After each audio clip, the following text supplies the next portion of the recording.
이제 2주도 남지 않은 총선. 하지만 여론조사는 다 제각각이고 변수도 많습니다. 각 당은 자체 조사 결과 어떻게 보고 있을까요? 최돈희 기자가 뉴스 추적해 보겠습니다.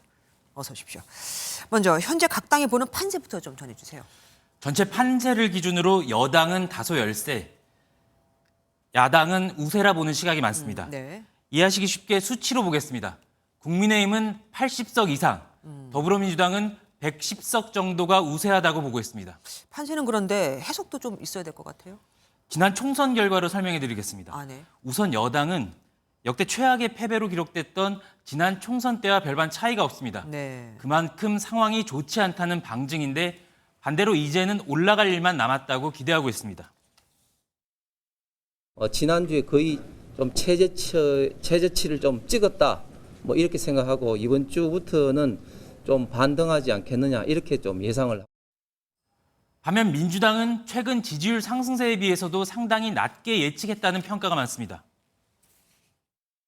심판 민심이 우세해지고 그에 따라서 저희 당 후보들과 관련된 판세가 상승 추세에 있는 것 자체는 분명합니다.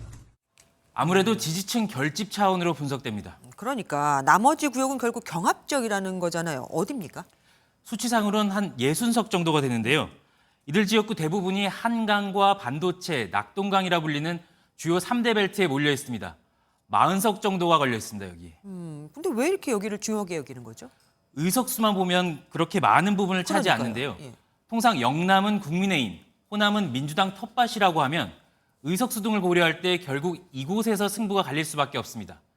우선 한강벨트, 서울의 중심이고 선거 때마다 표심이 출렁인 곳으로 전체 민심을 가늠해 볼 수 있는 곳입니다.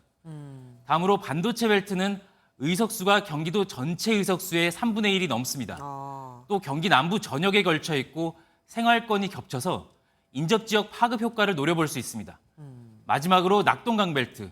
아무래도 여당 강세 지역인데 이 지역은 의석수 자체보다도 두 전직 대통령의 생가와 사저가 있어서 여야의 정치적인 의미가 적지 않은 것 같습니다. 앞으로 이제 남은 기간 그야말로 여야는 목숨을 걸어야 합니다. 그러면 전략 그리고 변수를 짚는다면 어떤 게 있을까요? 앞서 보셨지만 여야 모두 공식 첫 일정 수도권에 집중됐습니다. 공식 일정 하루 전날인 어제 매 선거 캐스팅 보트였던 충청 표심을 위해 한동훈 위원장은 국회 세종 이전 공약을 발표했고요.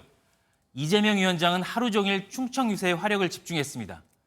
어느 때보다 박빙 승부가 예상되는 만큼 돌발 변수는 언제든 나올 수 있습니다. 예. 여기에 경제와 의대 증원 모두 교착 상태에서 집권 여당이 어떤 전략으로 중도층을 잡을지 관건이고요. 반대로 조국 혁신당의 약진은 민주당의 고민입니다. 이제 12일 남았습니다. 예, 뉴스추적 최돈희 기자와 함께했습니다. 고맙습니다.